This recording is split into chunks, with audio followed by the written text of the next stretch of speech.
10 करोड़ 40 की उम्र तक। बहुत सारे हमारे व्यूअर्स को ये लगता रहेगा कि वैकेशन पे नहीं जाना चाहिए, गर्लफ्रेंड बॉयफ्रेंड को घुमाने मत जाओ, पार्टी मत करो, कॉम्प्रोमाइज करना पड़ेगा अमीर बनने के लिए।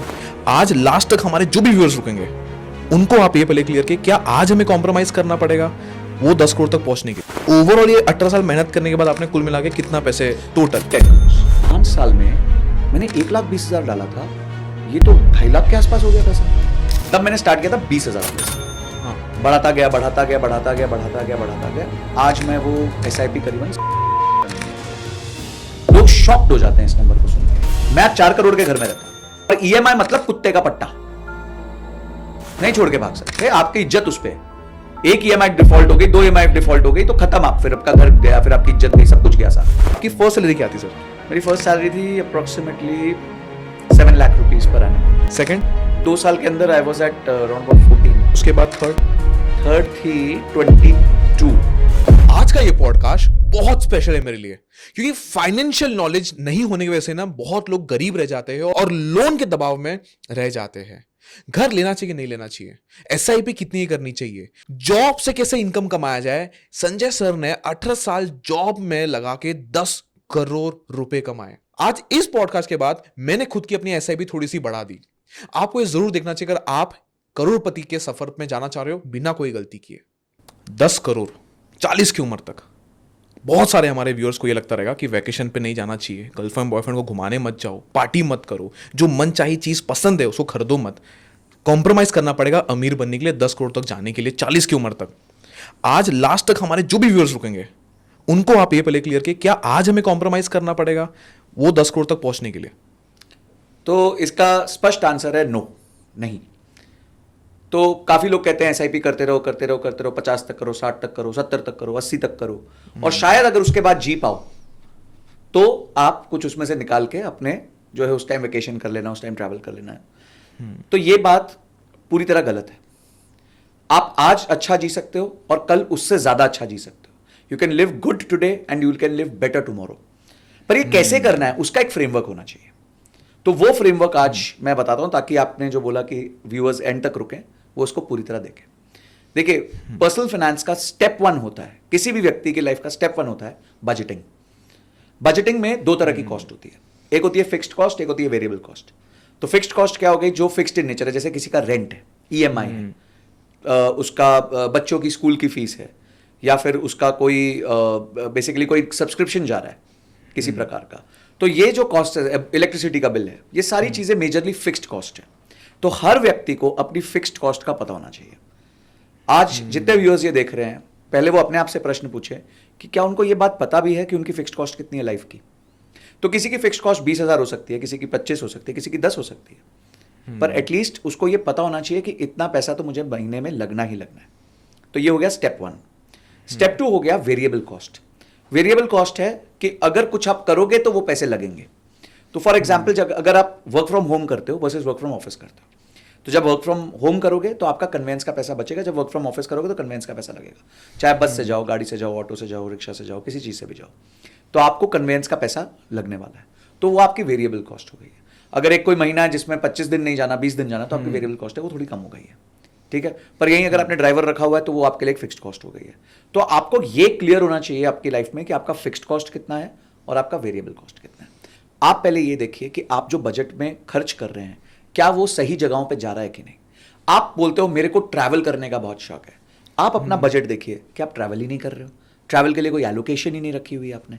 पर आपने एलोकेशन किसके लिए रखी हुई है? आपने नेटफ्लिक्स की रखी हुई है, आपने जी की रखी है, अमेजॉन प्राइम की रखी है, आपने 10 तरीके के OTT की सब्सक्रिप्शन ली हुई है, जो आपको महीने की पड़ रही है समझो कुल मिला के 1,000 रुपए, 1,500 रुपए, और 1,500 इंटू 12 यानी 18,000 रुपए महीने आप खर्च कर रहे हो। तो जो आपका माइंड आपको कह रहा है करने के लिए, जो आपका माइंड कहता है मेरे को, आके आप रिवील करते हो कि मेरे को तो वेकेशन करनी है, पर मेरे को आपके बजट में कहीं दिख रहा ही नहीं है कि आप वेकेशन कर रहे हो। तो आपका बजट जो है वो मुझे बता देता है कि आपके जीने की चाह में और जीने के अंदाज में क्या फर्क है।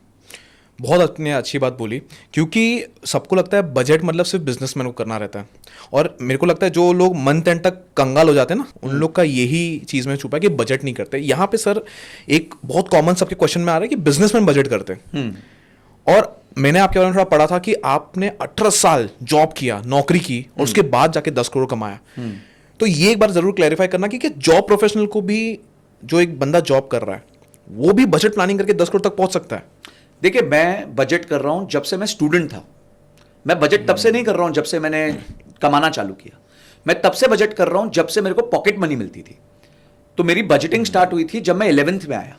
क्योंकि जब आप 11th में, जैसे मैं बॉम्बे से हूं, तो बॉम्बे में 11th और 12th में आप कॉलेज चले जाते हो। काफी जगहों पे इंडिया में आप 11th और 12th में स्कूलों में होते हो, ठीक है। तो हमारे टाइम पे जब मैंने 10th पास की थी 2000 में, तो उसके बाद जैसे मैंने कॉलेज स्टार्ट किया, तो कॉलेज स्टार्ट किया तो अब मेरे लिए मैं एक इंडिपेंडेंट हो चुका हूं।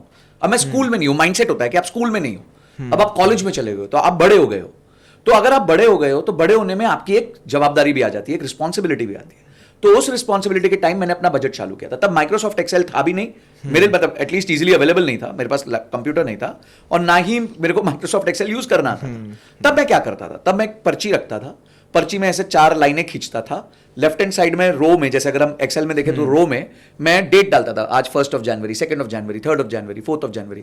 मुझे पता है मेरे 4 मेजर खर्चे क्या है। मेरे को बस का भाड़ा देना है, टिकट देनी है, वो एक मेरा खर्चा होता था। या मेरे को ऑटो में एक पैसा लगाना है, तो वो खर्चा होता था। मैं बाहर जा रहा हूं तो मैं शायद कुछ खा रहा हूं या पी रहा हूं, तो वो खर्चा हो रहा था। मैं बुक्स खरीदता था क्योंकि मैं कॉलेज का स्टूडेंट था, तो मैं वो खर्चा कर रहा हूं। तो ऐसे 5-6 मेरे हेड्स बटे हुए थे। एक छोटी सी पर्ची मेरे वॉलेट के अंदर रहती थी। ये मेरी प्रैक्टिस थी पूरे 11th से लेके इंजीनियरिंग के एंड तक, मतलब विच इज 6 years मैंने ये प्रैक्टिस करी।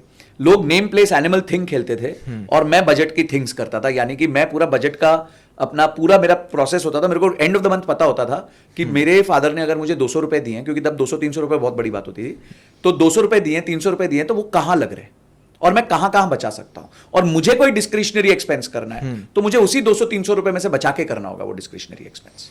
तो budgeting is not for businessman only. Budgeting is a part of life. घर की गृहिणी क्या करती है, वो भी बजटिंग कर रही है। बजटिंग करती है। तो बजटिंग हर जन के, राइट फ्रॉम जब आप थोड़े से मैच्योर होते हो, जब आपको किसी प्रकार का इनकम आ रहा है, चाहे वो आपके लिए आपके पेरेंट्स ने जो है पॉकेट मनी क्यों नहीं चालू कर दी है, आपको बजटिंग का प्रोसेस डे 1 से रखना पड़ेगा। बजटिंग का मतलब ये नहीं है आप चिंदी हो। बजटिंग का मतलब ये है कि आप अपने पैसे से ये पूछ रहे तो जा कहाँ रहा है। बजटिंग तो बता दे, नॉट सो कूल के कैटेगरी में आ गया कि हाँ, लोगों को लगता है कि बजटिंग को कूल नहीं है कर दिया गया, पर budgeting is the coolest thing. उसके बहुत फायदे मैं आपको बताऊंगा उसके बाद। तो बजटिंग, आपके इस क्वेश्चन को आंसर करने के लिए, budgeting is highly required for everyone right from the day they become independent. लोगों को ना ये बोलने में मजा आता है कि मैं इंडिपेंडेंट हो चुका हूं, मैं तो इंडिपेंडेंट हूं। तो independence always comes with responsibility. तो आपकी रिस्पॉन्सिबिलिटी है कि अब आप इंडिपेंडेंट बाय कन्वीनियंस नहीं हो सकते, कि जब आपको माँ बाप के साथ नहीं रहना है, उनके साथ बाहर नहीं जाना है, तो आप उनके साथ आर्ग्यूमेंट करते हो मैं तो बड़ा हो गया हूं, मैं तो इंडिपेंडेंट हो गया हूं। पर जब आप पैसे वो देते हैं आपको 500 रुपए और आप अपना 200 रुपए ज्यादा मांगना चाह रहे हो, तब आप इंडिपेंडेंट नहीं हो। तो ये बेवकूफी नहीं चलेगी, ये दोगलापन नहीं चलेगा आपका, कि आप एक तरफ तो सपोर्ट कन्वीनियंस का ले रहे हो कि मैं जो है इंडिपेंडेंट हो गया, और दूसरी तरफ आप जो इंडिपेंडेंस के आपके रूल्स आप पे लगते हैं वो आप फॉलो नहीं कर रहे। वाह। तो आपने पर्ची में बनाया था, आई एम श्योर आज के डेट में तो बहुत सारे ऐप्स भी आगे रहेंगे, तो बहुत सारे हमारे व्यूअर्स ऐप के थ्रू भी कर सकते हैं। मेरे को एक चीज़ पूछना है, आपने बजटिंग के बारे में बहुत अच्छी चीज़ बोली, आपने बजटिंग से अब तक कितने पैसे जमा लिए, बट इसके पहले एक और चीज़ है, पैसे कमा के बढ़ाए जाएंगे या बचा के बढ़ाए जाएंगे? मैं आपको इसलिए चीज़ पूछा, मैं पर्सनली काफ़ी लोग को जानता हूँ जिनकी सैलरी 3-3, 4-4 लाख रुपए है, 4-4 लाख रुपए, उसके बाद भी ना मंथ एंड तक वो पेचेक टू पेचेक जी रहे, मतलब वो उधार मांग के जीते। भाई जी पे कर दे, 500 रुपए दे दे, 5000 रुपए दे दे। मैं बट ऐसे भी लोग को जानता हूँ जो 25-30 हजार कमाते हैं, लेकिन आज उन लोग एक स्टेबल लाइफ जी रहे। मेरे को आज तक उन लोगों का किसी का फोन नहीं आया कि भाई जी पे दे दे। तो मैंने इसलिए आपको ये पूछा, इसलिए पूछा कि आपने कितनी वेल्थ बनाई वो भी जरूर बताना, ताकि लोग को आइडिया मिलेगा इससे। तो देखिए, जो ये पर्सोनाज हैं, जैसे आपने बोला, मैं एक कंपनी में काम करता था, वहां पे एक CFO थे, वो महीने का मेरे हिसाब से 7-8 लाख कमाते थे।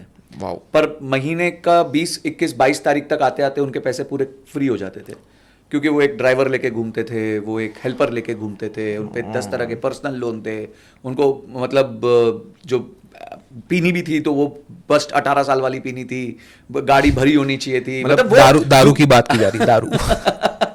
तो बेसिकली दूसरों को ये एहसास दिलाना कि आपके पास पैसे हैं, इस दुनिया का सबसे तेज तरीका है पैसे खोने का।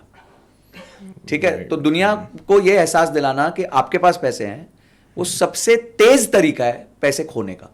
तो ये काफी लोग इस ट्रैप में फंस जाते हैं कि दुनिया को दिखाना है मेरे को, मेरे पास एक बहुत अच्छा हैंडबैग है, मेरे पास एक बहुत अच्छी जूते हैं, मेरे पास एक, मैं तो 18 साल वाली दारू पीता हूँ, या फिर मैं तो एक ड्राइवर भी लेके चलता हूँ, एक हेल्पर लेके चलता हूँ, बिकॉज ड्राइवर को टाइम लगेगा ना घूम के आके दरवाजा खोलने में, तो वो हेल्पर दरवाजा खोलेगा।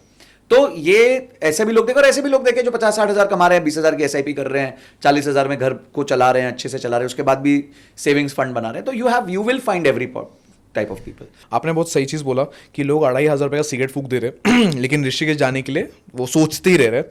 इसका एक और चीज़ बोल सकते हैं कि लोग सिगरेट दारू में खर्चा करने के लिए नहीं सोचते, अगर उतना ही का SIP चालू कर दे तो मेरे को लग रहा है कि अच्छी वेल्थ क्रिएट हो सकती है। बिल्कुल, देखिए वो SIP पे तो मैं बाद में आता हूँ, अभी तो हम पहले प्रोसेस में क्या मैं जी सकता हूँ। हाँ, आपका क्वेश्चन वहां से स्टार्ट हुआ था कि लोग कॉम्प्रोमाइज क्यों करें, क्योंकि ये बात मेरे को भी लोग आके कहते हैं सर आप तो SIP प्रमोट करते हो, तो क्या हम जिंदगी भर SIP करते रह जाए? नहीं, बिल्कुल मत करो। आप एक एलोकेशन तो करो ना। अगर आप 100 रुपए कमा रहे हो तो 100 रुपए को एलोकेट तो करो, बजट तो करो, मेरा इतना पैसा इधर जाएगा, इतना पैसा इधर जाएगा, इतना पैसा इधर जाएगा और इतना पैसा इधर जाएगा। तो उसमें अगर आप 5-10% लीजर के लिए रखना चाहते हो, रखो, किसने मना किया? तो ये जिस हिसाब से आपने एलोकेशन किया, आपने कितना वेल्थ तब तक इकट्ठा तो कर लिया? मैंने बेसिकली 18 ईयर्स में कॉर्पोरेट में था, ठीक है। मेरी टोटल जो जर्नी रही है कॉर्पोरेट में, उसमें 3 ग्रोथ इंजन्स रहे हैं मेरे, ठीक है। पहला है कि मैंने अपने स्किल पे बहुत काम किया है, क्योंकि जितनी अच्छी एक्टिव इनकम होगी उतनी अच्छी पैसिव इनकम होगी। ये पहला रूल है। अगर मैं 20,000 कमाऊंगा तो मैं शायद 2,000 की SIP करूंगा, पर मैं अगर 50,000 कमाऊंगा तो मैं 20,000 की SIP करूंगा। तो मेरी एक्टिव इनकम जितनी ज्यादा होगी उतना बढ़िया होगा। मेरे को याद है जब मैं जॉब ज्वाइन किया और फर्स्ट टाइम, और मुझे I was working with mister Ashish Raheja, मैं उनका एग्जीक्यूटिव असिस्टेंट था 23 की एज में, बहुत अच्छा मौका मिला। अब उन्होंने बोला कि संजय एक वो MIS बनानी है, तो MIS बनानी, तो मैंने जिंदगी में पहली बार माइक्रोसॉफ्ट एक्सेल खोला कि भाई ये माइक्रोसॉफ्ट एक्सेल करके कोई चीज होती है जिसमें हमारे को करना है ये काम। हमने MBA करी हुई थी, पर MBA फाइनेंस में ये सब हमारे को सिखाते नहीं थे कि फाइनेंशियल मॉडल कैसे बनाते हैं, MIS कैसे बनाते हैं, सब नहीं सिखाते थे तब। तो मैंने एक्सेल किया, बट क्योंकि मैं प्रोग्रामिंग बैकग्राउंड से था तो मैं एक्सेल में जाके थोड़ा समझा, मैंने थोड़ा जाके अपना खुद रिसर्च किया, वहां पे देखा कि कौन कौन से फॉर्मूलाज लगते हैं, बेसिक फॉर्मूलाज कौन से लगते हैं। कुछ और मेरे सीनियर्स थे जिन्होंने कॉम्प्लेक्स मॉडल्स बनाए हुए थे, उन मॉडल्स को रात रात बैठ के स्टडी करता था। तो मैंने अपने आप को चलो अपस्किल किया, क्योंकि मेरे पास तब ना ऐसे कोई क्लासेस नहीं होती थी जैसे आप लोग करते हो, जिसमें आप एक्सेल के बारे में सिखाते हो, पावर BI के बारे में सिखाते हो। तब कुछ नहीं होता था ऐसा, हम लोग को अपने आप ही करना पड़ता था, या फिर कोई सीनियर होता था जिसको थोड़ा बहुत आता था तो उससे हम करते। तो मेरा एक सीनियर था हैरल्ड खारदुइत करके, ये IIM कैल से पास आउट थे और पहले ICICI में बैंक में काम करते थे जहां पे ये लोन अप्रूव करते थे। तो वहां पे इन्होंने बहुत कॉम्प्लेक्स फाइनेंशियल मॉडल्स बनाए हुए थे। तो उनके फाइनेंशियल मॉडल्स में रात रात बैठ के स्टडी करता था, अच्छा ये चीज क्या है, ये क्या होगा, इसमें कैसे करूंगा, ये फॉर्मूला कहां से आ रहा है, ये सेल कहां से आ रहा है, ये लाइन ऐसे क्यों खींची हुई है, ये टेबल ऐसे क्यों बनाया हुआ है। तो वो मेरा स्टेप 1 था। तो मेरे ग्रोथ इंजन का स्टेप 1 था, मैंने अपने स्किल्स पे बहुत मेहनत करी, ठीक है। तो मैंने ग्रोथ जल्दी पाई। I was chief strategy officer at the age of 28। तो यानी कि मैंने 5 से 6 साल के अंदर मैं चीफ स्ट्रेटेजी ऑफिसर बन चुका था। तो ये ग्रोथ अगर मैंने पाई है तो उसमें मैंने अपने लिए बहुत एक्सट्रीम एफर्ट किए थे, तभी ये ग्रोथ पाई है। सेकंड मेरा पिलर ऑफ ग्रोथ रहा है कि मेरे पास हमेशा सेकंड इनकम रही है, क्योंकि मैं वॉरेन बुफे को बचपन से अपना गुरु मानता हूं। बचपन मतलब जब से मेरे को पता चला वॉरेन बुफे करके एक आदमी जिंदा है जो बोलता है, क्योंकि हम जब कॉलेज लाइब्रेरी में जाते थे तो सब लोग बैठ के वॉरेन बुफे या पीटर लिंच, 2 लोगों की बुक पढ़ रहे होते थे। अच्छा, ठीक है। तो पीटर लिंच की एक बहुत फेमस बुक है one up on the wall street, बहुत अच्छी बुक है कि कैसे वो अच्छे रिटर्न्स बनाते हैं। वॉरेन बुफे के तो टाइमलेस वो हैं कोटेशंस है जो वो बोलते हैं। वो कहते थे कि अगर आपके पास एक ही इनकम स्ट्रीम है तो you are just 1 step away from poverty. यानी कि आप महीना कमाए जा रहे हो, जैसे आपने वर्ड यूज किया पेचेक टू पेचेक। तो मैं आपको अभी एग्जैक्ट डेटा देता हूं, more than 83% of people in corporate India today are living paycheck to paycheck. 83% plus people are living paycheck to paycheck, ये डेटा है। तो जब मैंने ये स्टेटमेंट सुना, मैं यार मतलब एक ऑल्टरनेट सोर्स ऑफ इनकम होना ही चाहिए। मैं एजुकेशन में अच्छा था, टीचिंग में अच्छा था, तो मैंने एज अ टीचिंग अपना करियर बनाया। मैं IMS में पढ़ाता था, जहां कॉलेज पास आउट किया वहां पे पढ़ाना चालू कर दिया। कोचिंग CFA की कोचिंग पढ़ानी चालू कर दी। तो मैंने हमेशा इंश्योर किया कि मेरी सैलरी अगर उस टाइम 35-40 हज़ार रुपए थी महीने की, तो मैं 15-20 हज़ार रुपए ये कोचिंग से भी कमा लेता था। तो एक डुअल सोर्स मैंने अपनी इनकम की जनरेट करी। और तीसरी चीज जो मैंने रखी वो है फ्रुगैलिटी। फ्रुगैलिटीज यही है कि हर बार जब पैसा बाहर जाता है सिर्फ एक बार पूछ लो ये इसकी जरूरत है कि नहीं है, इसकी इमीडिएट जरूरत है कि नहीं है। देवेन मैं ना जब मैं कोच करता हूं लोगों को फाइनेंशियल प्लानिंग के ऊपर, तो मैं एक एक्सरसाइज करवाता हूं सबसे। वो एक्सरसाइज ये होती है कि आप घर जाइए और आप ये चेक करिए कि आपने कौन सी चीज को पिछले 1 साल से छुआ नहीं है, ठीक है। तो जैसे ही वो जाते हैं घर पे चेक करते हैं, तो अगली बार जब वो वापस आते हैं क्लास में तो मैं पूछता हूँ कितना, अगर आपके पास 100 आइटम्स है तो कितनी आइटम्स ऐसी हैं जिसको आपने एक साल से छुआ भी नहीं है? आंसर आता है 60, 70, कुछ फीमेल्स का आंसर आता है 85, 90, ठीक है? कि मतलब आपने छुई भी नहीं है इतने टाइम से, तो what is the probability you will use them? सही और बात अगर आप उनको नहीं यूज कर रहे थे और आज नहीं यूज कर रहे हो तो या तो उनको आप सेकंड हैंड सेल कर दो या उनको दान कर दो अगर आपके पास बहुत पैसे हैं, पर at least get rid of them. उनका कोई मतलब ही नहीं है एग्जिस्ट करते हैं वो आपके यहाँ। बहुत बार लोग चीजें ऐसे ही खरीद लेते हैं, इम्पल्सिव बाइंग जिसको भी बोलते हैं, बिल्कुल, और उसके बाद उसका कुछ यूज होता नहीं है। बिल्कुल। और लोग इम्पल्सिव बाइंग के चक्कर में ही मारे जाते हैं। जैसे वॉरेन बफे का आपने बोला ना, वो बोलते हैं कि अगर जो चीज आप खरीदोगे, if you buy things which you don't want soon you will have to sell things which you want. उनके मेरे को एक एक कोट याद है क्योंकि मैंने उनको मैंने बताया ना वो मेरे टीचर है। तो if you buy things which you don't want very soon you will have to sell things which you want. तो अगर आप ऐसी चीजें खरीदोगे जो आपको चाहिए ही नहीं, बहुत शीघ्र ही आपको वो चीजें बेचनी पड़ेंगी जो आपको रियली चाहिए। आपने बताया कि आपने 23 साल से उम्र से काम कर रहे हो, आपने नेसेसरी स्किल्स सीखे जो आपको एमबीए में नहीं सिखाए थे, फिर आप 25 साल की उम्र में आप 28 साल की उम्र में आप चीफ ऑफ स्टाफ बन गए, चीफ स्ट्रेटजी ऑफिसर। 28 साल की उम्र में आप चीफ स्ट्रेटेजी ऑफिसर तक गए। तो मैं आता हूं उसके पहले कि आप कैसे इतना जल्दी तक वहां तक पहुंचे, लेकिन ओवरऑल ये 18 साल मेहनत करने के बाद आपने कुल मिला के कितना पैसे आज के डेट मैंने में जमा जो लिए? अपना अलग अलग तरह के इन्वेस्टमेंट्स करी और मैंने टोटल कितना है? Total approximately 10 crore including everything. 10 crore? हाँ, अप्रोक्सीमेटली 10 करोड़ सिर्फ जॉब करके? सिर्फ जॉब करके। और तो मतलब जॉब एंड मैंने जैसे कहा कि हमेशा जॉब और सेकंड, हाँ, जॉब और एक सेकंड इनकम का सोर्स था। आपने 10 करोड़ रुपए without compromising on anything. I have had one of the most, मैंने सारे अच्छे लीजर ट्रिप्स किए हुए हैं। मैं सिंगापुर घुमा हुआ हूँ, दुबई मल्टीपल टाइम्स घूम के आ गया हूँ, यूरोप चला गया हूँ, उसके बाद मतलब इंडिया में काफ़ी जगहों पे घूमा हूँ, साउथ दिल्ली में रहता हूँ, अच्छी गाड़ी चलाता हूँ, मतलब आई ओन जो भी राइट चीज़ें आपको एक व्यक्ति को फोन चाहिए, आईफोन चाहिए, आईपैड चाहिए, जो चीज़ें चाहिए एक व्यक्ति को वो सब ओन करता हूँ। उसके बावजूद ये मैंने इकट्ठा किया है, वो सिर्फ इसलिए किया है क्योंकि वो मेरा जो बजटिंग का प्रोसेस था तो वो मुझे अलाउ कर रहा था कि मैं ये लीजरली स्पेंड्स कर सकूँ। बहुत बड़ी चीज़ यहाँ पे आती है, आपने एक अच्छी बात बोली कि मैंने एक भी चीज़ पे कॉम्प्रोमाइज़ नहीं किया, बजटिंग किया और मैं 10 करोड़ तक पहुँचा हूँ। मेरे को लगता है एक बहुत बड़ा हिस्सा बजटिंग के लिए माइंडसेट की भी बारी आती है। तो मुझे ज़रा उस पर भी आपको पूछना है कि माइंडसेट कितना इंपॉर्टेंट रोल प्ले करता है बजटिंग के लिए। मैं क्यों पूछ रहा हूँ उसका मैं आपको रीज़न बताता हूँ। बहुत सारे लोग बजटिंग इसलिए नहीं करते ना क्योंकि उनको बजट देखने में डर लगता है। मैं अपना एक्सपीरियंस आपको बताता हूँ कि जब भी मैं बजट करने बैठता हूँ ना, तो जैसे मुझे दिख रहा है कि मैं लॉस में हूँ, जैसे मुझे दिख रहा है कि यार मैं तो अभी मतलब मेरा पैसे खत्म होने वाले, मेरे को टेंशन होता है और मैं बंद करके निकल जाता हूँ, मैं भागता हूँ वहाँ से। आई एम श्योर बहुत लोग को ये प्रॉब्लम होती रहेगी कि बजट उन लोग इसलिए नहीं करते कि उन लोग घबराहट होती है, यार अब क्या ही करे, पैसा ही नहीं आने वाला, तो मतलब बजट करके क्या करूँ मैं।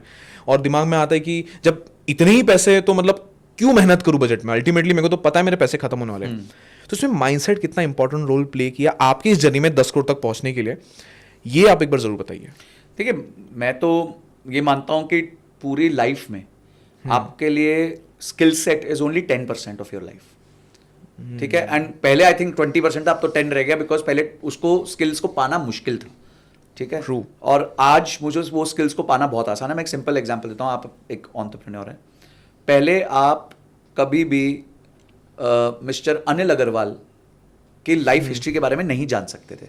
20 साल पहले अगर आप अगर आप उस टाइम एंटरप्रेन्योर होते तो आप अनिल अग्रवाल के बारे में नहीं जान सकते थे। ठीक है, आज आप अनिल अग्रवाल खुद आके इंस्टाग्राम पे, लिंक्डइन पे, ट्विटर पे अपनी स्टोरीज बताते हैं कि कैसे उन्होंने धीरू भाई अंबानी को अप्रोच किया, कैसे उन्होंने फर्स्ट टाइम एक बैंकर को अप्रोच किया, कैसे उन्होंने रिस्क लिया, कैसे वो बिहार से भागे, क्या क्या प्रॉब्लम्स झेली।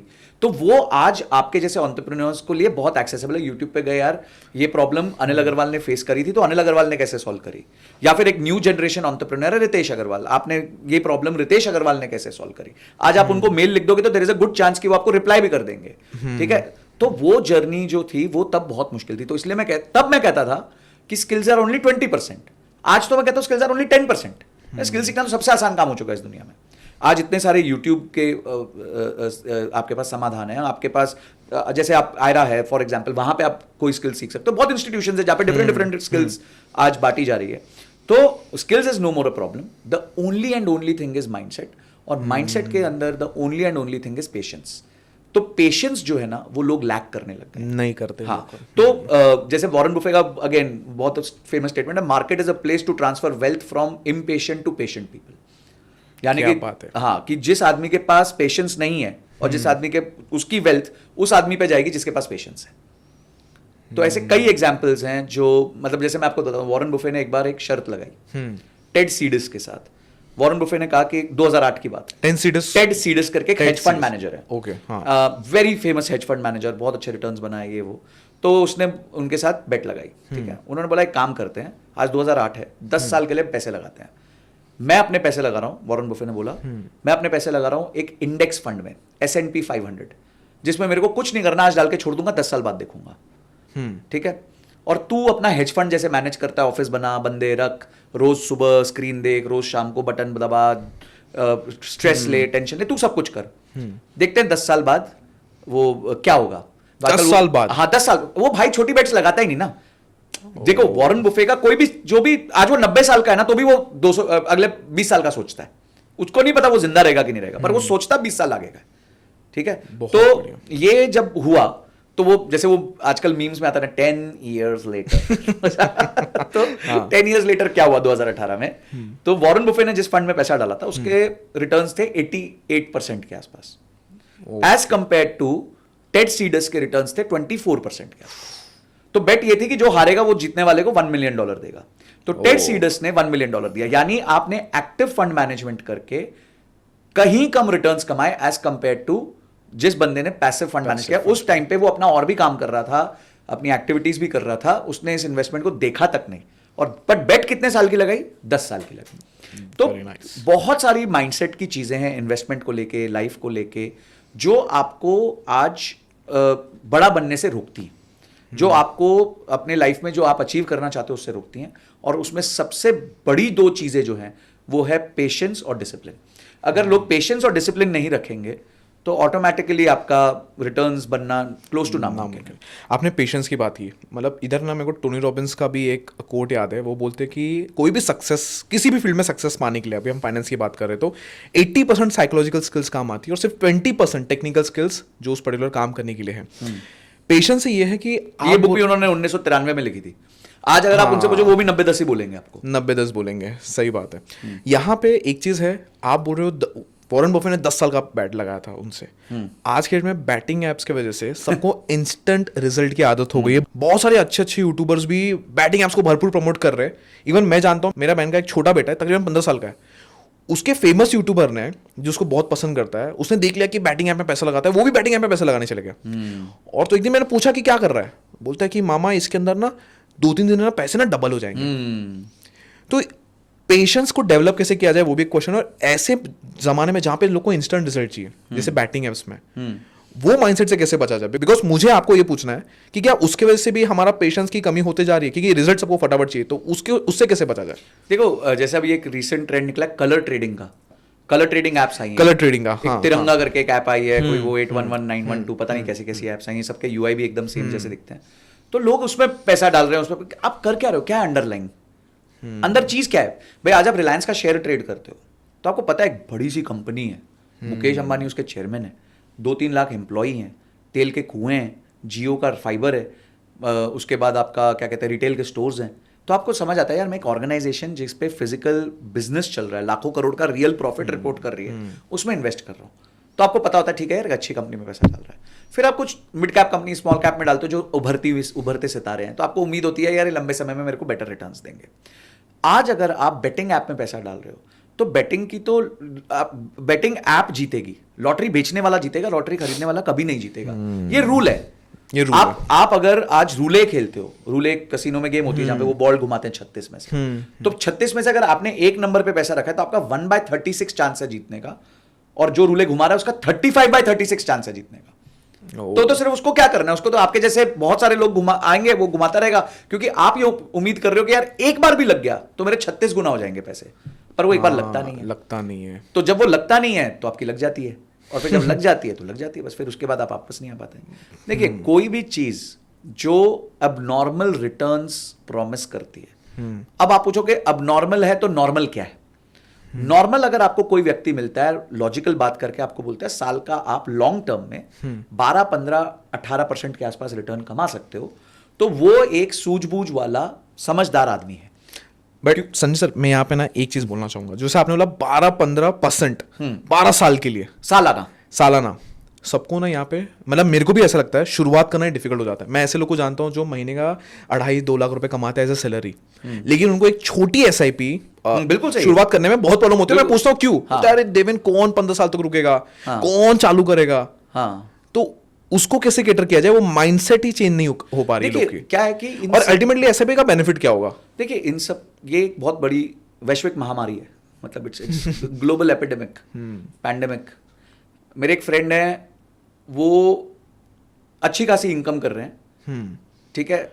मैंने पूछा कि एसआईपी आप कितने करते हो, तो उन्होंने अपनी इनकम की एसआईपी बताई, अच्छी इनकम मतलब 2 लाख 3 लाख से ऊपर महीने का एसआईपी बताई। भाई समझो 30,000 35,000 रुपये एसआईपी कर रहे हैं।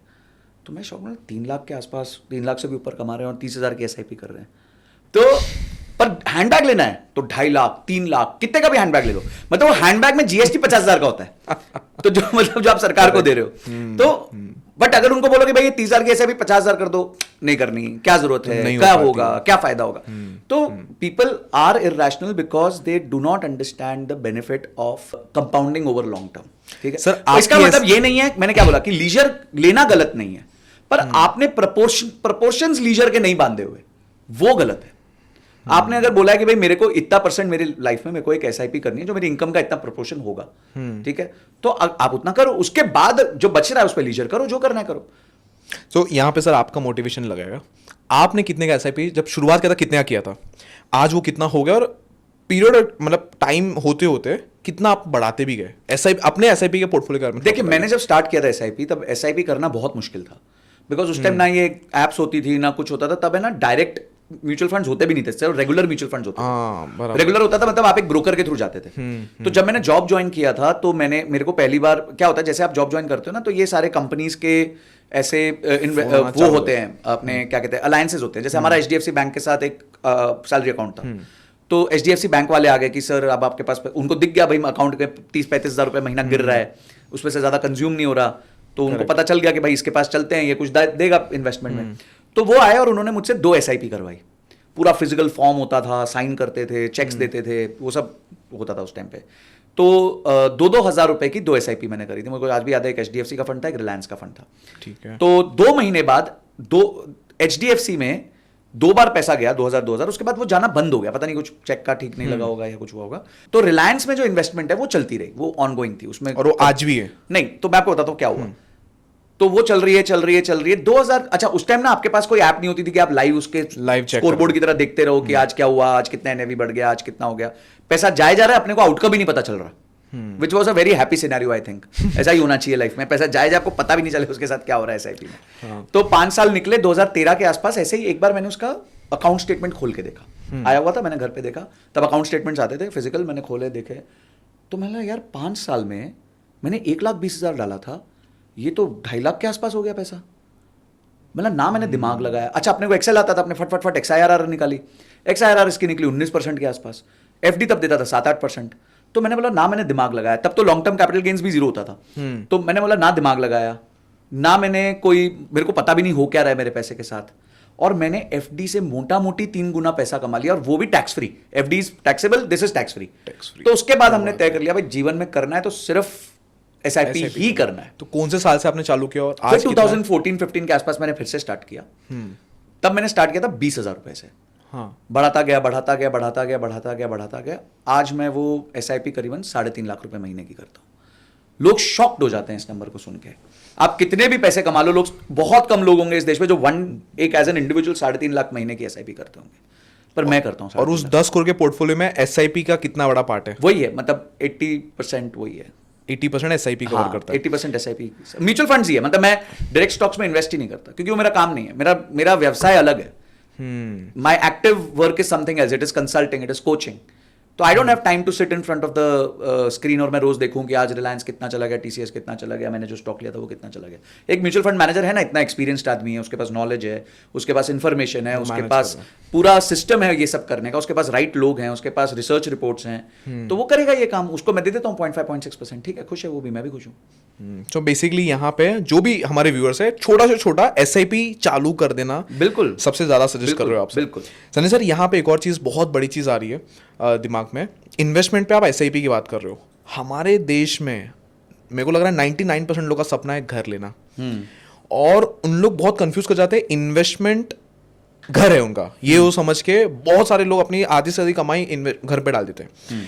आपका उस पर लेकर टेक क्या है? क्या घर लेना चाहिए, और लेना चाहिए तो कब लेना चाहिए, और अगर नहीं लेना चाहिए तो क्यों नहीं लेना चाहिए? घर के बारे में आप थोड़ा बताइए। देखिए, घर लेना तो मतलब यंग एज में सबसे बड़ी बेवकूफ़ी है। मतलब I think it is the most and the biggest foolish decision you can ever take in your life at a younger age. अच्छा, और मैं सारे आपको उसके तर्क दूंगा क्यों है ये पॉइंट। सबसे पहली चीज़ है कि जब आप यंग होते हो तब आपका सबसे बड़ा निवेश होना चाहिए आपके खुद के ग्रोथ में।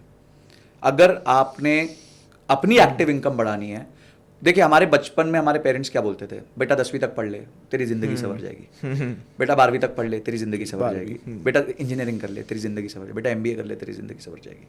हमें कभी ये इनकलकेट नहीं किया कि एक्चुअली आपको लाइफ लॉन्ग लर्निंग लेनी है।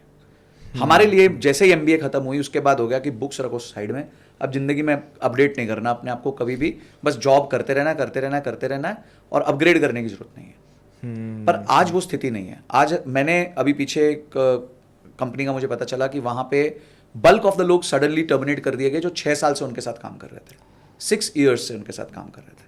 ठीक है, क्यों टर्मिनेट कर दिए गए? क्योंकि वो एनिमेट करते थे, एडिट करते थे, और अब ये सारा काम AI करता है। AI कर रहा है। तो 40 लोगों की जॉब गई, करीबन 40 एक लोग की जॉब चली गई, जो करीबन महीने का एवरेज 35-40 हज़ार रुपये महीना कमाते थे, जो उस कंपनी में काफ़ी सालों से थे। और ये एक कंपनी नहीं है, कई कंपनियों की कहानी के साथ हो रहा है। ठीक है, उसके अलावा बहुत सारे कॉल सेंटर के लोगों की जॉब जा रही है। अब वो क्या कहेंगे, वो सरकार को ब्लेम देंगे, सरकार कुछ नहीं कर रही। सरकार क्यों करेगी तुम्हारे लिए कुछ? तुम ही कुछ नहीं कर रहे अपने लिए। Responsibility to grow yourself तो आपकी खुद की है ना भाई। आपको एटलीस्ट इतना तो पता होना चाहिए कि भाई जैसे कोई भी नई स्किल आएगी या कोई भी नई टेक्नोलॉजी आएगी, वो एक शिफ्ट लेके आती है जॉब्स में। जॉब्स खत्म नहीं करती, जॉब्स के नेचर में शिफ्ट लेती है, चाहे वो कैलकुलेटर हो, चाहे वो कंप्यूटर हो, और चाहे वो AI। वो एक शिफ्ट लेके आती है, टेक्टोनिक शिफ्ट लेके आ जाती है। आपको उस शिफ्ट के साथ मूव करना है। बिल्कुल सिंपल सी बात है। इनर्शिया में आप नहीं रह सकते। आपको मैं एक एग्जांपल देता हूं। आप तो मुंबई से हो, मैं भी मुंबई से था। मुंबई लोकल में आप हो, ठीक है, कोई गेट के पास खड़े हुए हो, एनविसाज विजुलाइज करते हैं, ठीक है, और अब आपका पार्ला स्टेशन आ गया, आपको पार्ला में उतरना है, तो आपको बड़ा शौक है थोड़ी चलती हुई ट्रेन में उतरने का, ठीक है। तो आप क्या करते हो, जैसे आप चलती हुई ट्रेन में उतरते हो तो आप उसमें साथ में भागते हो, अचानक से आप स्टैंड स्टिल पे नहीं आ जाते। इसे हम इनर्शिया कहते हैं। इस फोर्स को फिजिक्स में इनर्शिया कहते हैं, ठीक है। ये इनर्शिया है मूवमेंट का। पर एक इनर्शिया होता है बैठे रहने का, यानी कि एक आदमी जो है वो बैठा ही हुआ है, वही है, उसी पोजीशन में। मैं आपको बताता हूं, एक हमारे अकाउंटेंट हुआ करते थे, उन्होंने ज्वाइन किया 18,000 की तनख्वाह में, ठीक है। अच्छा। 8 साल उनका इंक्रीमेंट होता गया, कभी 10%, कभी 15%, कभी 20%। उनकी तनख्वाह हो गई 84,000 रुपए अकाउंटेंट की। 84,000 रुपए, यानी कि 84,000। I am not talking about chartered accountant, I am talking about basic BCom accountant जो टैली में एंट्री करता है। फिर एक बार कंपनी ने सोचा यार अब हम इस अपने बजट्स को ऑप्टिमाइज करते हैं। तो भाई की, अच्छा ये भाई साहब की कितनी तनख्वाह? 84,000। ये आदमी तो पुराना है, भरोसेमंद है, ये है, पर ये स्किल सेट 84,000 की है ही नहीं, ये स्किल सेट 25,000 की है। तो इमीडिएटली वो 25,000 के आदमी से रिप्लेस हो गया और उसके नीचे से उसका मतलब वो कहते हैं ना, चादर खींच ली किसी ने। सर ये सब समझ में आ रहा है, बट घर एक इमोशनल बॉन्ड है, क्योंकि लोग समझेंगे कि स्किल्स लर्न करना जरूरी है, हम ले ऑफ किए जा रहे हैं, बट जब घर की बात आती है ना तो लोग का दिमाग बंद हो जाता है। तो मतलब मैं भी अगर सोचूं हाँ, तो मेरे को लगता है कि यार घर तो मतलब एक होना चाहिए। तो घर है ना भाई, किसने बोला भाड़े पे होना चाहिए कि रियल में होना चाहिए? आप उस घर की रियल कॉस्ट तो देखो। पहली कॉस्ट है आपने घर लिया, तो पहले तो आप 25% डाउन पेमेंट कहां से लाओगे? कौन सा घर आज बॉम्बे में 1.5 करोड़ के नीचे? कौन सा घर दिल्ली में आज 80 लाख 70 लाख से नीचे है? कौन सा घर नोएडा में आज 50-60 लाख से नीचे है? हैदराबाद में 50-60 लाख से नीचे है? तो कहां से पहले लेके आओगे 15 लाख रुपए आप? ठीक है, आपके पेरेंट्स ने सपोर्ट कर दिया, वो एक एक्सटर्नल फोर्स है, ठीक है। पर अगर आपने करियर बनाया तो आप 15 लाख जमा कब करोगे भाई? आपकी तो तनख्वाह ही 4 लाख है। तो पहले 15 लाख आप जमा करोगे, डाउन करोगे, फिर 45 लाख का लोन लोगे। और EMI मतलब कुत्ते का पट्टा, सिंपल। कुत्ते का पट्टा। हाँ, EMI कुत्ते का पट्टा। आप नहीं छोड़ के भाग सकते, नहीं छोड़ के भाग सकते। आपकी इज्जत उस पे है। एक EMI डिफॉल्ट हो गई, 2 EMI डिफॉल्ट हो गई तो खत्म, आप फिर आपका घर गया, फिर आपकी इज्जत गई, सब कुछ गया साथ में। तो आपके हिसाब से क्यों घर पे फिर रेंट पे लेना चाहिए, खरीदना क्यों? देखिए, सबसे पहली बात है कि डाउन पेमेंट आप कर नहीं सकते। सेकंड, कोई भी घर आप लेते हो तो 5 से 7% स्टैंप ड्यूटी आती है, 5% GST आता है, तो 12% आपको सीधा सरकार को देना है। ट्रांजैक्शन कॉस्ट के नाम पे। ठीक है, तीसरी चीज जो आती है वो ये होता है कि आपको लोन लेना है, लोन पड़ता है 9% का। आज अगर आप 1 करोड़ का घर आप भाड़े पे लेते हो तो 1 करोड़ के घर का भाड़ा होता है 2 लाख रुपए साल का, एज कंपेयर टू 1 करोड़ के जो ईएमआई होती है वो मोटा मोटी होती है आपके, अगर 80 लाख रुपए का भी लोन लेते हो तो आपका वो ईएमआई आती है 56 से 60 हजार रुपए के बीच में। और मैं आपकी डाउन पेमेंट आपने जो की है उसका ब्याज नहीं जोड़ा इसमें मैंने, वो अलग है, ये तो सिर्फ वो लोन है जो आप चुका रहे हो। अब मैं 56,000 की जगह 18,000 रुपए में उस घर में रह सकता हूं। कल को लाइट टूटी, बिजली फूटी, कुछ भी खराब हुआ, पेंट का इशू हुआ, तो आपको खुद करना है। मैं रेंट पे रहता हूं, मैं तो सीधा लैंडलॉर्ड को फोन करता रहे, अंकल वो लाइट नहीं चल रही, जरा किसी को भेजो, वो भेज देते हैं किसी को, तो मेरा तो पैसा लगा ही नहीं। मैं 4 करोड़ के घर में रहता हूं और रेंट देता हूं 70,000 रुपए, तो 4 करोड़ का घर का अगर मैं ईएमआई पकड़ लूं, अपने पैसे के भी कॉस्ट को जोड़ लूं उसमें, तो आज उसकी ईएमआई जो है वो 2.25 लाख रुपए की है। 2.25 लाख की ईएमआई की जगह मैं 70,000 में वही काम कर रहा हूं, तो जो बचा हुआ 2.25 लाख रुपया है वो तो मैं निवेश कर रहा हूं। अगर वो मैं निवेश करता रहा 20 साल के लिए, क्योंकि होम लोन भी 20 साल का है, तो वो जो 2.25 लाख में बचा रहा हूं 20 साल के लिए, वो मेरे 20 साल के बाद बन जाएंगे 22 करोड़ रुपए, सिर्फ 12% कंपाउंड पे। तो आपके हिसाब से घर कभी नहीं लेना चाहिए? अभी रुको, कभी खत्म नहीं हुआ कहानी। अब आपने घर ले लिया, आप पे कोई प्रॉब्लम आ गई, आप पैसे कैसे रेज करोगे? आप एक टॉयलेट तो बेच नहीं सकते कि भैया टॉयलेट मैं बेच देता हूं 20 लाख रुपए का, या फिर ये मैं बेडरूम बेच देता हूं 50 लाख रुपए का, या मैं किचन बेच देता हूं 30 लाख रुपए का। आप क्या करोगे? आप लोगे लोन अगेंस्ट प्रॉपर्टी, मतलब लोन पे लोन, अब आप लोन पे डबल लोन में आ गए। आपने ईएमआई ले बेस्ड लोन तो चल ही रहा है, आपने बोला यार मेरे पे तो आपदा विपदा आ गई तो मैं लैप ले लेता हूं, ठीक है, तो आपने लैप ले लिया, अब फिर से आप लोन के अंदर फंस गए, आपकी ईएमआई बढ़ गई। चौथी चीज, बिल में प्रसन्नता है, मैंने 1 करोड़ का घर लिया था, आज 1.5 करोड़ हो गया 2 साल बाद, कौन सा तू बेचने वाला है? ठीक है, तो अगर तू बेच देगा तो कौन सा तेरे को सस्ता मिलने वाला है? बगल वाला घर भी तो 1.5 का हुआ है, वो नहीं बढ़ा क्या? तो house is a replacement asset, इसलिए जिस घर में आप रहते हो उसके बढ़ने से आपको किसी प्रकार की कोई खुशी नहीं होनी चाहिए, क्योंकि वो एक रिप्लेसमेंट एसेट है, आप उसको बेचने नहीं वाले, और अगर बेचोगे तो सेम प्राइस पे आपको लेना पड़ेगा आसपास। ऐसा तो है नहीं कि आप एक्स जगह पे रहते हो और आपने अपना 2 बेडरूम तो 1.5 का बेचा और बगल वाला अपना 2 बेडरूम 1 का बेच रहा है, ऐसा तो होने नहीं वाला, नहीं होगा, क्योंकि वो सबका प्राइस ऊपर चला गया। तो सवाल यही आ रहा है कि फिर कब ले? हाँ, कब ले, that's a very good question. अच्छा, लास्ट एक प्रॉब्लम जो घर के साथ है वो है कि स्टेबिलिटी। अगर आज आप एक यंग एग्जीक्यूटिव हो, आपका पहला जॉब लगा बैंगलोर में, अगला जॉब लगा हैदराबाद में, तीसरा जॉब लगा दिल्ली में, चौथा जॉब लग रहा है आपका दुबई में, जिस दिन आप निकलना चाहते हो आपको रेंट वाले को 1 महीने का नोटिस देना, अपना सामान पैक करना और भगना है वहां से। अब घर आपने खरीदा हुआ है तो पहले ब्रोकर को फोन करो, बेचने के करो, फिर ब्रोकर बोलेगा इसको तो बेचना है सर, आप काटो इसको, कोई चक्कर नहीं, इसको तो जाना है अगले महीने यूएस, ये तो झक मारा के बेच के जाएगा, सस्ते में देगा सर, प्रेशर डालो इस पे, और आप भी प्रेशर में हो कि घर निकले ताकि मेरा पैसे छुट्टे हो। मेरा एक कजिन है, वो कनाडा में रहता है, उसने घर लिया था मीरा रोड में, आप बॉम्बे में, ठीक है, तो वो बेचारा उस घर के लिए कनाडा से आया स्पेशली, उसको 4 लाख रुपए में रेनोवेट करवाया, 1 महीना जॉब से छुट्टी ली क्योंकि यहां बैठ के रेनोवेशन करा के उसको बेच के जाना था। अब कितना बड़ा लॉस है, कनाडा से आना जाना 1.5 लाख रुपए, 1 महीना बॉम्बे में रहने का खर्चा, 4 लाख रुपए उसको सजाने का खर्चा, और 1 महीना जो जॉब वहां पे उसकी सैलरी गई या फिर जो उसके लीव वो किसी और काम के लिए यूज करते थे उसका खर्चा। ये सब कॉस्ट कौन गिन रहा है? मैं नहीं कह रहा कि आप घर मत लो, पर ये सब कॉस्ट तो देखो। आप ये कॉस्ट अफोर्ड कर सकते हो क्या? हाँ, तब अफोर्ड कर सकते हो जब आप 50 साल के हो गए, 55 साल के हो गए, आपने तय कर लिया मैं दिल्ली रहता हूं या मैं बैंगलोर रहूंगा, मेरी जिंदगी यहीं निकलेगी, और मेरे पास एक कॉर्पस बन गया, मेरे एसआईपीस के माध्यम से मेरे पास 15 करोड़ बन गए हैं, 10 करोड़ बन गए हैं, मैं अब एक 3 करोड़ का घर लेना चाहता हूं। ठीक है, डन है, ले लो, कोई प्रॉब्लम नहीं। उस टाइम ये डिस्कशन का कोई मतलब ही नहीं होने वाला। मैं एनी इन्वेस्टमेंट डिसीजन और buying decision should have a logic and a financial backup, उसमें कोई नंबर्स होने चाहिए। इमोशनल नहीं सोच सकते, आप इमोशनल नहीं सोच सकते, और आप यंग हो यार, आप यंग हो, पहले आप एक्सप्लोर करो ना दुनिया को। आज आपको हैदराबाद में 2 लाख की तनख्वाह लग रही है, अब बैंगलोर में 3.5 की लग रही है, तो बैंगलोर भागोगे, आपको पता है यार मेरा वहां पे बढ़ जाएगा, फिर आगे जाके 3.5 की जगह 5 में जॉब लगेगी।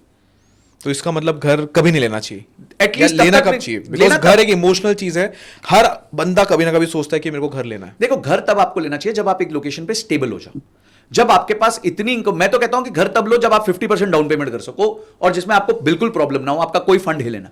मैं तो ये कहता हूं, अगर आप 1 करोड़ का घर ले रहे हो तो 50 लाख अपने खीसे से डालो, और वो 50 लाख आपका चला गया तो आपके अकाउंट में आपको पता भी नहीं है कुछ लॉस हुआ है। उस लेवल पे जब पहुंचो तो घर लो, नहीं तो चुपचाप भाड़े पे रहो, 2% पे भाड़े पे मिलता है। करोड़ का घर 2 लाख रुपए में मिलेगा साल के, और 2 करोड़ का घर 4 लाख में मिल जाएगा, 4 लाख में, और सारा सरदर्द जो है वो ओनर का है, आपका कोई सरदर्द नहीं है। लाइट टूटी, गेट टूटा, बिजली टूटी, टॉयलेट फटा, गैस जो फटी मर्जी हो सब जाए। ओनर दिखेगा। सब ओनर देखेगा।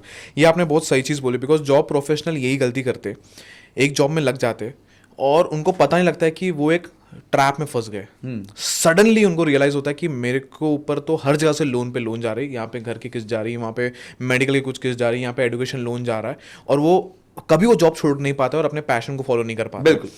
यहाँ पे एक और चीज़ आ रही है कि जब भी किसी को जॉब लगता है, चाहे वो फ्रेशर हो, एक्सपीरियंस हो, फर्क नहीं पड़ता, 7 8 9 महीने या 10 महीने जैसे वो काम करता है और जब उसको कंटिन्यूसली पैसा आते रहता है, उसके मन में फिर उत्सुकता जाने लगती है, मैं बाइक ले लेता हूँ, मैं कार ले लेता हूँ, और ऐसे मोमेंट पे लोग ले भी लेते।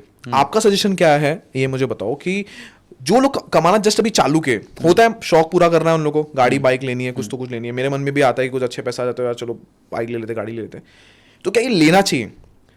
वो सबसे ज़रूरी बात है। और मैं समझ गया कि ईएमआई के चक्कर में तो ना, क्योंकि ईएमआई जैसा आपने बोला कि कुत्ते का पट्टा है, तो इस बारे में क्या, जो बहुत पहले से शौक था और अब सोचे कि पूरा करने का समय आ गया, तो करना चाहिए कि वो समय नहीं आया अभी तक? देखो, आपके पास ये आंसर आप ही का है, मेरा है ही नहीं। मैं क्यों किसी को रोकूं उसके शौक रोकने से? भाई एक व्यक्ति ने मेहनत करी, पढ़ाई करी, जॉब कर रहा है, 18 16 घंटे काम कर रहा है, और वो चाहता है भाई मेरे पास एक रॉयल एनफील्ड हो, थंडरबर्ड 500 सीसी, ठीक है, मैं जिसमें लद्दाख ले जाऊं, बिल्कुल चाहे, कोई प्रॉब्लम ही नहीं है। तू पहले ये देख ले कि भाई तेरा जो बजट है उसमें लीजर वाले सेक्शन में कितना पैसा तूने एलोकेट किया हुआ। अगर तेरा बजट बनता है महीने का 30,000 रुपये, और 30,000 में तूने 5,000 का लीजर वाला सेक्शन में बजट डाला हुआ है, 25,000 में तेरा घर भी चलता है, तेरी इन्वेस्टमेंट्स भी हो रही हैं, तू अपना इमरजेंसी फंड भी क्रिएट कर रहा है, जो तुम्हारे मेन 3 चीज़ें हैं जो तुम्हें करनी है, जिसे हम कहते हैं बजट, इमरजेंसी प्लान और इन्वेस्टमेंट। ये फर्स्ट है, BEI। बजट मतलब घर चलाना, फिक्स्ड कॉस्ट निकालना। इमरजेंसी फंड मतलब एक 6 महीने का आपका जो कॉस्ट है उसका इमरजेंसी फंड होना ही चाहिए आपके पास, अगर आप सिंगल हो तो। अगर आप फैमिली के साथ तो 12 महीना होना चाहिए, ठीक है। और थर्ड है इन्वेस्टमेंट, आपने कुछ इन्वेस्टमेंट करी, इंश्योरेंस करी, तो वो सब आपने कवर कर लिया। उसके बाद आपके पास लीजर का 5,000 रुपये बचता है, रेस्टोरेंट में जाओ, सब्सक्रिप्शन लो, बाइक खरीदो, ले लद्दाख जाओ, जो आपके जीवन के हैप्पी गोल्स हैं, जो आप कहते हो कि यार मैं तो ट्रैवल करना चाहता था, तो वहां उसको एलोकेट तो कर दो। आप कहते हो नहीं भाई मैं तो वो हूं जो फ्राइडे रात को मरता हूं और मंडे सुबह मेरा पुनर्जन्म होता है, ठीक है, कि फ्राइडे रात को मैं आऊंगा ऑफिस से और मेरी मौत हो जाएगी, सैटरडे संडे में पढ़ाऊंगा टीवी के सामने और मैं नेटफ्लिक्स देखूंगा, मैं 15 तो सीरीज बिंज वॉच करूंगा, मैं 2-1 मूवीज देखूंगा, और अचानक मंडे को सुबह मेरी पुनर्जन्म होगा और मैं नहा धो के ऑफिस निकल जाऊंगा।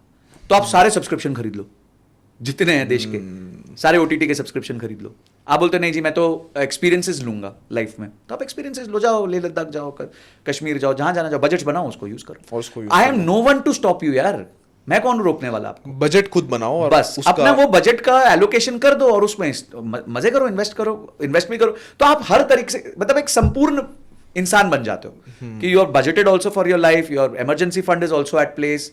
आपका इमरजेंसी फंड होता है ना, आपका कॉन्फिडेंस 10x हो जाता है। आपको लगता है साला मुंह पे मारूंगा बॉस के, चल निकल यहाँ से, है ना, वो मन करता है ना, रील्स आती है, मीम्स आती हैं कि भाई मैं तो मतलब बॉस के मुंह पे मारूं, और सडनली बॉस का सैटरडे को मैसेज आया है कि प्लीज कम टू ऑफिस, और वो रिप्लाई कर रहा है कुछ गालियों में, और सडनली वो चेंज हो जाता है, okay sir I am coming. तो ये होता है, करेक्ट। हाँ, तो वो ना हो, तो उसके लिए आपके पास इमरजेंसी फंड होना चाहिए। तो ये सब चीजें हैं, मतलब this is how you should manage yourself. Sunny sir, एक लास्ट क्वेश्चन है, उसके बाद मैं आपसे एक रैपिड फायर करूंगा 3 क्वेश्चंस के साथ। आपने इमरजेंसी फंड के बारे में बोला, एक रिसर्च की गई थी इंडिया में और पता लगाया था कि इंडिया में इमरजेंसी फंड के नाम पे लोग के सिर्फ 5,000 रुपये होते हैं।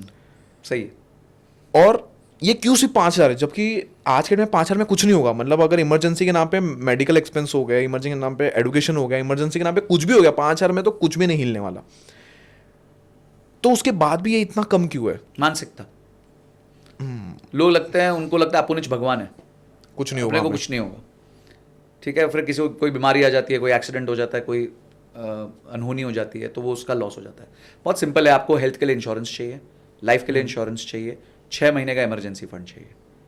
ये पहले दिन नहीं बनेगा, ये बिल्ड करने में हो सकता है आपको 1.5 से 2 साल लग जाए, which is okay, but at least no वो कहते हैं ना, you should have cognizance of this, कि भाई तुम्हें पता होना चाहिए था कि भाई तुम्हारे को ये डेवलप करना है ओवर 2 years। जब तुम 2 साल में ये डेवलप कर लोगे, तुमने इंश्योरेंस प्रीमियम्स दे दिए, तुमने मेडिकल कर दी, तुमने हेल्थ कर दी, उसके बाद लाइफ कर ली, उसके बाद तुमने 6 महीने का प्लान बना लिया अपना, इमरजेंसी, एक FD रख दी जिसको तुम छू रहे नहीं हो, सॉर्टेड करो जो करना है। सही बात है कि मेरे को भी याद है जब मेरी पहली जॉब लगी थी, 2100 की नौकरी लगी थी मेरे को, 2100 मेरी सैलरी थी पर मंथ। और मैंने पहली चीज की थी वो मतलब है दिन का एक चाय पी सकते हो, दिन का वही था। बट मैंने पहली चीज उसमें से की थी कि मैंने मेडिक्लेम करवा ली थी अपनी मम्मी की, 13,000 रुपए का, साल का 13,000 रुपए था। मतलब महीने का आपका ऑलमोस्ट आधा पैसा उसी में चला आधा पैसा उसमें चला गया था, बिकॉज मेरे को समझ में आ गया था कि अगर इमरजेंसी फंड नहीं है तो आपने जैसे बोला कि मेडिक्लेम हो, लाइफ इंश्योरेंस हो, ये सब कुछ चीजें जो थोड़ी सिक्योरिटी देती है आपको, sense of देती है, हम security लोगों को देती है।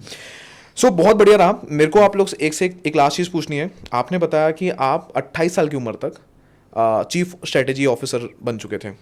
इस करियर के बारे में थोड़ा हम अगला एक पॉडकास्ट मेरे को लगता है करना ज़रूर चाहिए। अगर मेरे को लगता है कि यहाँ पे अगर व्यूअर्स 100 के ऊपर कमेंट्स आ जाते हैं तो एक पॉडकास्ट हम करेंगे कैसे अपने करियर में पोजीशन जल्दी जल्दी बदला जाए। आपकी फर्स्ट सैलरी क्या थी सर? मेरी फर्स्ट सैलरी थी approximately 7 lakh rupees per annum. 7 lakh से आपने चालू किया था। हाँ। सेकेंड? इमीडिएटली 2 साल के अंदर I was at around about 14। 7 to 14 lakh rupees. और उसके बाद थर्ड थी 22। 22, 7, 14, 22। 7, 14 और उसी जॉब में 16.8 20% हाइक मिला था। हाँ। और फिर 22 22 या के बाद में से एक थी 40। 22 के बाद सीधा 40। हाँ। सो मेरे को लगता है कि अगर मैं जीतू भाई था, जितेंद्र था, जंपिंग जैक। जंपिंग जैक बहुत तेजी से आपकी सैलरी बढ़ी है। और इस सैलरी बढ़ने का क्या रहस्य, मेरे को लगता है उसके लिए पूरा एक डिफरेंट पॉडकास्ट करना बनता ही बनता है। एक और पॉडकास्ट करेंगे, अगर आप लोग रिक्वेस्ट करोगे एक और पॉडकास्ट करना चाहिए संजय सर के साथ, तो एक और करते हैं जहां पे सैलरी कैसे ग्रोथ हुआ उनका फटाफट, कैसे पोजीशन इन्होंने चेंज किया इतना जल्दी जल्दी, जिससे हम भी सीख सकते हैं और आप लोग भी एक हाई पेइंग जॉब, एक हाई पेइंग जर्नी पे जाने के लिए सबसे हेल्प पड़ेगा। सो सर अभी लास्ट में मैं कुछ रैपिड फायर क्वेश्चंस आपको पूछता हूँ। ठीक है। इन्वेस्टमेंट के लिए प्रॉपर्टी अच्छा है या इक्विटी अच्छा है? इक्विटी। आपके पास घर है? नहीं है। सबसे लग्जरियस चीज जो संजय सर ओन करते हैं? गाड़ी है फॉर्च्यूनर। सर आपने बोला आपके पास फॉर्च्यूनर है, आपके पास 10 करोड़ का कॉर्पस पड़ा हुआ है। सर मैंने आपका वीडियो देखा था, अभी आप 40 के भी नहीं हुए हो और इतना कॉर्पस ऑलरेडी जमा कर लिया है। अगर आज आपने काम करना छोड़ दिया तो कितने दिन तक आप बिना काम किए रह सकते हो? जिंदगी भर। और आपके बेटे को कमाना पड़ेगा? अगर वो मेरे पैसे बर्बाद नहीं करेगा तो नहीं कमाना पड़ेगा। सो ये है पावर ऑफ इन्वेस्टिंग। ये है power of discipline, power of frugality, power of budgeting. जो सारी बातें मैंने बोली, अब लोग, मैं जानता हूं बहुत बार पॉडकास्ट में मैं पढ़ता भी हूं, मैंने काफी पॉडकास्ट दिए हैं, तो लोग लिखते हैं अमीर है इसलिए बोल पाता है। मैं अमीर है इसलिए नहीं बोल पाता, ये मैंने किया है इसलिए मैंने अमीर हूं। ये मेरी जर्नी आज 18-19 साल से चल रही है। मैंने 3 लेवल इंजन आपको पता है, 3 ग्रोथ इंजन, कि मैंने अपने आप पे काम किया, अपनी स्किल्स को डेवलप करके सैलरी बढ़ाई, सेकंड फ्रुगैलिटी से जिया, और तीसरा हमेशा एक सेकंड सोर्स ऑफ इनकम रखा, और चौथा अगर कहो तो मैंने इन्वेस्टमेंट करता रहा, जो स्पेयर में था वो इन्वेस्टमेंट कर दिया। मजा आ गया संजय सर आपसे बात करके। मेरे को लग रहा है इस पॉडकास्ट से बहुत लोग को समझ में आ गया रहेगा कैसे पर्सनल फाइनेंस को मद्दे नजर रखते हुए हम भी करोड़पति बन सकते हैं।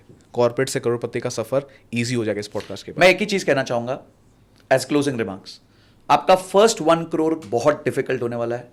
कुछ लोगों की जिंदगी में वो 7 साल 6 साल में आएगा, और कुछ लोगों की जिंदगी में वो 15 साल में आएगा। आप चिंता मत करिए, क्योंकि उसका अगला जो 1 करोड़ है वो उससे आधे समय में आएगा, उसका अगला 1 करोड़ जो है वो उससे भी आधे समय में आएगा, उसके बाद बस समय आधा होगा और वो करोड़ जुड़ता रहेगा। तो मेरी यही रिक्वेस्ट है कि your first 1 crore is the biggest struggle of your life. आप पेशेंस से उसको जियो, अपनी इन्वेस्टमेंट्स ठीक से करो। आज एजुकेशन बहुत इजीली अवेलेबल है, उसको यूज करो, अपना कॉर्पस बिल्ड करो, पर हड़बड़ी मत करो, बिकॉज लॉन्ग टर्म में ही वेल्थ क्रिएट होती है, और मेगा वेल्थ जो है वो मेगा लॉन्ग टर्म में क्रिएट होती है। तो अगर आप कंटिन्यूअसली 20, 25, 30 साल इन्वेस्ट करते रहे, और आपको पता भी नहीं चलेगा, 20 साल के हो, जब आप 40, 45 साल के हो गए, इतना बड़ा कॉर्पस आपके पास आ जाएगा, आपको बहुत खुशी होगी उस बात की कि यार मैंने छोटा सा स्टेप लिया था, पर वो इतना कंपाउंड करके आज मेरे को इतना बड़ा रिटर्न देके चला गया। सो मेरा बस यही सबसे रिक्वेस्ट होगा कि आप लोग इस जर्नी को लंबे समय के लिए देखिए। हम हमेशा कहते हैं ज्यादा नहीं ज्यादा देर कमाइए, और अपने इस पूरे लाइफ को एंजॉय भी कीजिए और साथ साथ इन्वेस्ट भी कीजिए। सुपर, मजा आ गया सर।